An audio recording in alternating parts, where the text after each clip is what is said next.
It is still in Dubai in the United Arab Emirates. He's got the latest for us. Hi, Lucas.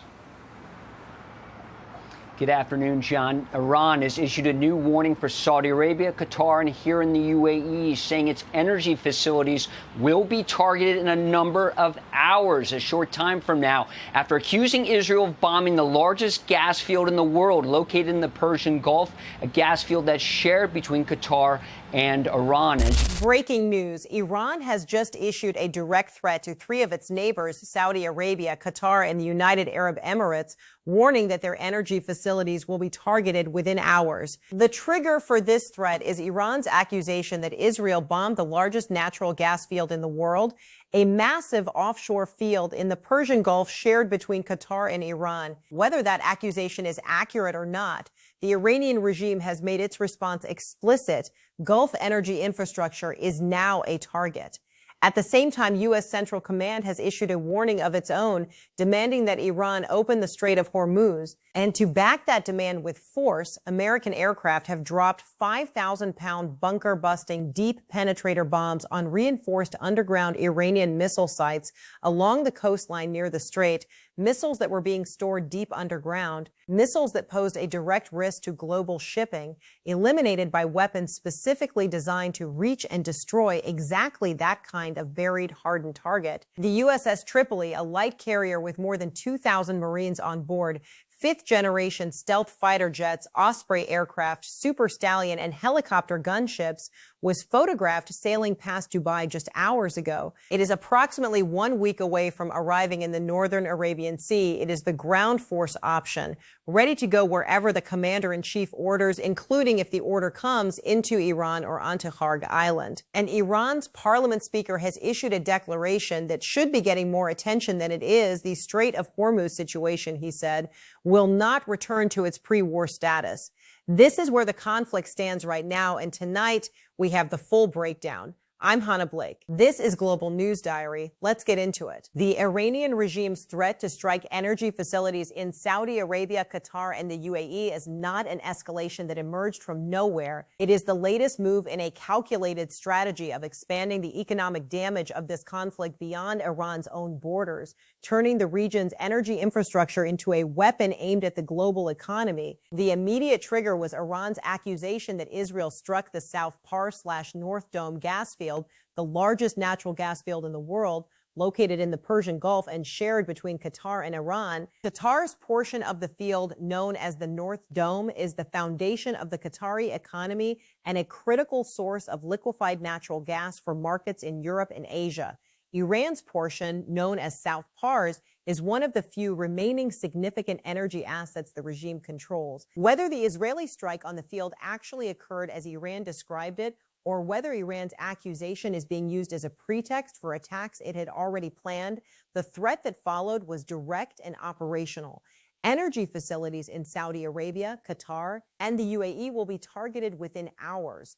That threat carries weight. Earlier this same morning, Iran launched an attack against the UAE that triggered 3 separate interception events. The UAE Defense Ministry shooting down 13 ballistic missiles and 37 drones fired from Iranian territory across the Persian Gulf. Several of those projectiles appeared to be targeting Dubai's international airport, one of the most strategically and economically vital airports on Earth. Since the start of this conflict, Iran has launched 1.5 times more warheads at the UAE than at any other country, including Israel. The UAE has been absorbing the highest volume of Iranian missile and drone fire of any nation in this war, while simultaneously trying to maintain its role as a global financial and commercial hub. The threat to its energy facilities represents a direct escalation of that campaign. Saudi Arabia and Qatar, both now explicitly named in Iran's threat, are facing the prospect of strikes on the oil and gas infrastructure that underpins their entire economies and that contributes enormously to global energy supplies. A successful Iranian strike on major Saudi or Qatari energy facilities would send global oil and gas prices to levels not seen in decades. The American military's response to the ongoing Iranian missile threat near the Strait of Hormuz came in the form of one of the most specialized and powerful conventional weapons in the U.S. arsenal, the 5,000-pound bunker-busting deep penetrator bomb. Understanding why this weapon was used and what it represents requires understanding what made the targets it destroyed so difficult to eliminate by any other means. Iran spent years and enormous resources preparing for exactly the kind of air campaign that Operation Epic Fury represents. Its military planners understood that in a direct confrontation with the United States and Israel, surface installations would be vulnerable, visible to satellites, trackable by surveillance aircraft, and accessible to standard precision-guided munitions. The solution they developed was to go underground, to bury missiles, launchers, and weapons storage facilities deep beneath reinforced concrete and earth, shielded by layers of material designed to absorb and deflect the blast effects of conventional bombs. That approach worked until now. The 5,000-pound deep penetrator bomb was specifically engineered to defeat exactly this kind of hardened, buried target. First tested by the U.S. Air Force in 2021, it was first used in actual combat against Houthi targets in Yemen 2 years ago. It is designed to punch through reinforced concrete and layers of earth before detonating at depth, releasing its explosive force directly inside the fortified structure rather than on its surface. U.S. Central Command deployed these weapons against Iranian missile sites along the coastline near the Strait of Hormuz, sites where missiles had been stored underground specifically to protect them from earlier strikes. The bunker-busting bombs reached them anyway. The missiles that were being held in reserve, the weapons Iran was keeping underground to use against shipping in the strait, are now destroyed. The deployment of this weapon sends a message that goes beyond its immediate tactical effect. It tells the Iranian military that going underground is no longer a reliable survival strategy, that depth and reinforcement are not sufficient protection against American weapons specifically designed to defeat exactly those countermeasures, that wherever Iran hides its remaining military assets on the surface, underground, dispersed across the country, American and Israeli forces have or are developing the means to reach them. One of the most significant military developments of the past 24 hours is not a strike or an interception or a diplomatic statement. It is a ship and what that ship represents about what might be coming next. The USS Tripoli, photographed sailing past Dubai just hours ago, is one of the most capable light carriers in the United States Navy. What is on board defines the nature of its mission more clearly than any official statement. More than 2,000 United States Marines, fifth-generation F-35B stealth fighter jets, the short takeoff, vertical landing variant specifically designed for operations from smaller carriers, V-22 Osprey tiltrotor aircraft capable of rapidly deploying troops over long distances, CH-53 Super Stallion heavy lift helicopters, A-1Z Viper attack helicopter gunships. That combination, Marines, stealth fighters, assault transports, attack helicopters, is not a strike package. It is not a naval bombardment force. It is a combined arms amphibious and assault capability. It is the kind of force you put to sea when the mission might require boots on the ground, rotary wing assault operations, or the seizure and holding of territory. The USS Tripoli is approximately 1 week away from arriving in the northern Arabian Sea. When it arrives, it will join the USS Gerald Ford, the USS George H.W. Bush, and the other American naval assets already operating in the region, adding a ground force dimension to an American military presence that has until now been primarily air and naval. The ground force option, as military analysts have explicitly named it, is the capability to send American forces physically into Iran if the commander-in-chief orders it, or onto Karg Island, or to secure nuclear facilities that cannot be fully neutralized from the air, or to execute any of a range of missions that require human beings on the ground rather than bombs from altitude. President Trump has not ordered a ground operation.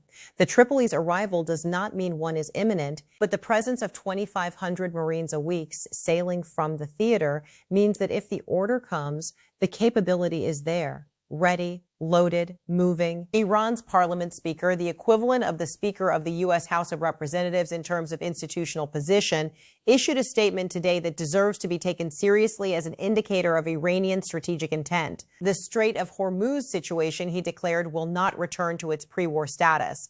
That statement could be interpreted in two very different ways, and understanding which interpretation is correct has enormous implications for how this conflict ends. The first interpretation is defiant. Iran is signaling that it intends to maintain pressure on the strait indefinitely, regardless of what the United States and its coalition partners do militarily. That the regime views the strait as a permanent tool of leverage that it will not voluntarily relinquish. That even a defeated Iran will continue to threaten, harass, and attempt to disrupt the flow of global commerce through the corridor. The second interpretation is more subtle and potentially more consequential. The parliament speaker may be signaling that Iran recognizes the pre-war status quo is gone and is preparing its domestic audience for a settlement that involves accepting new realities. That the strait, under any post-conflict arrangement, will operate under different conditions than it did before.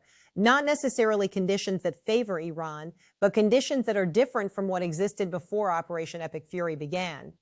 U.S. Central Command issued its own strait-related statement, simultaneously formally demanding that Iran open the strait and backing that demand with the bunker-busting strikes on missile sites positioned to threaten shipping. That sequence, demand backed immediately by military action, is the operating pattern of this entire campaign.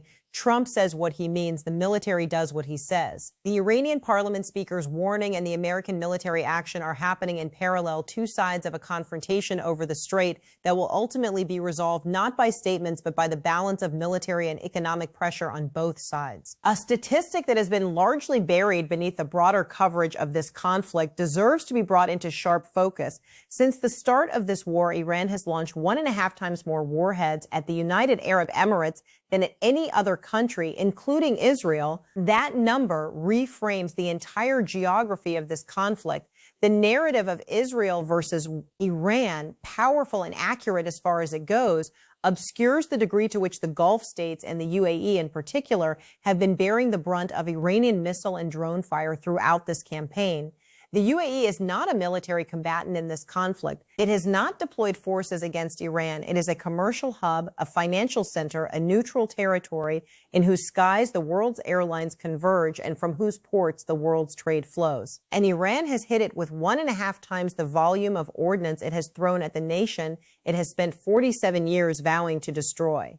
This morning's attack illustrates the pattern with brutal clarity. 13 ballistic missiles and 37 drones, 50 projectiles in a single attack wave fired from Iranian territory across the Persian Gulf at the UAE, 3 separate interception events, defense systems fully engaged, and some of those projectiles apparently targeting Dubai International Airport, a civilian aviation hub through which hundreds of thousands of passengers transit every week. The UAE Defense Ministry activated its air defense systems on 3 separate occasions this morning. 3 times in a single day, the residents of one of the world's most cosmopolitan cities found themselves in the middle of a ballistic missile and drone intercept operation happening in the skies above them. Iran's foreign minister has claimed that Iran has only been targeting American military assets and American allies.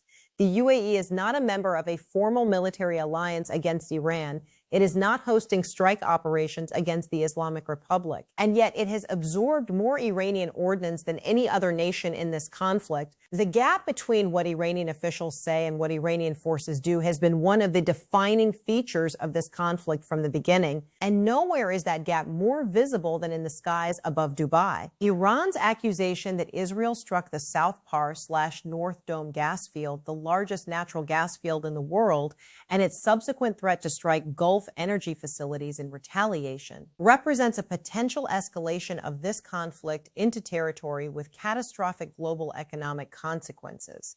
The North Dome South Pars field is the foundation of Qatar's entire economy. Qatar is the world's largest exporter of liquefied natural gas, the fuel that heats European homes, powers Asian factories, and has become an increasingly critical component of global energy security as nations seek to reduce dependence on Russian gas. A successful Iranian strike on Qatari LNG infrastructure would not just hurt Qatar, it would disrupt global energy markets in ways that ripple across every economy on Earth. Qatar is not a party to this conflict. It has been one of the regional actors attempting to play a mediating role, maintaining channels of communication with multiple parties in the hope of facilitating a negotiated end. Iran's threat to strike Qatari energy infrastructure in response to an Israeli action, it accuses Qatar of enabling by hosting the gas field that Iran claims was struck, represents the regime weaponizing a neutral party's economic vulnerability. This is the pattern that Vice Admiral Fox and other analysts have been describing throughout this conflict. Iran does not distinguish between military adversaries and neutral parties when it calculates where to direct its violence. Anyone whose geography, infrastructure, or economic assets can be used to impose costs on the broader international community is a potential target. The international coalition assembling around the defense of the Strait, the warships from multiple nations responding to Trump's demand to help keep the corridor open, is in part a response to exactly this dynamic. When Iran threatens not just Israel and the United States, but Saudi Arabia, Qatar, the UAE, and the stability of global energy markets, the nations most directly affected by that threat have an interest in ending it that is independent of any alliance with Washington. The bunker-busting bombs dropped today on underground Iranian missile sites near the Strait, the USS Tripoli sailing past Dubai with 2,000 Marines on board, the CENTCOM demand to open the Strait, all of it points in the same direction. The pressure is intensifying, the options are narrowing, and the world is watching to see what Iran does next. Here is today's question. Iran has now threatened to strike energy facilities in Saudi Arabia, Qatar, and the UAE, and has launched 1.5 times more warheads at the UAE than at Israel. The USS Tripoli is 1 week away with 2,000 Marines. Do you think Iran is about to cross a line that forces a ground operation? And what happens to global energy markets if Iran strikes the world's largest gas field? Drop your answer in the comments. The most insightful responses get featured in the next video. If this breakdown gave you the full picture, hit that like button right now, 2 seconds. That is all it takes. Subscribe if you are not already here. Every major development in this war covered with the depth and context it demands. Turn on notifications. Iran has threatened strikes on Gulf energy facilities within hours. This story is moving in real time. Share this video. Someone in your life needs to understand what is about to happen. Send it to them. I'm Hannah Blake. This is Global News Diary. We will be back the moment this story develops further. Stay sharp, stay informed.